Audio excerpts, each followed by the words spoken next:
A and B can do a piece of work in 12 days.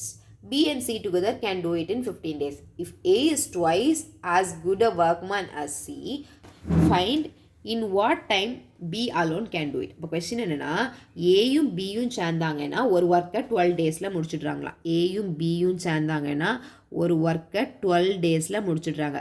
அப்போது AB சேர்ந்தாங்கன்னா 1 டே அவங்களோட work efficiency work done எவ்வளோ 1/12. ஓகேவா. அதுக்கப்புறம் B and C together பிக்கும் சிக்கும் 1 டேக்குள்ள ஒர்க் இது எவ்வளோ 1/15. ஒன் டே அவங்க 1/15 ஒர்க் பண்ணியிருப்பாங்க.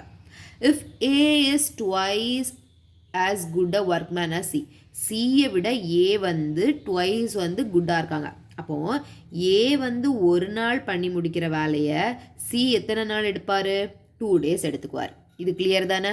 இப்போது நமக்கு என்ன தெரியும் ஏயும் பியும் சேர்ந்தாங்கன்னா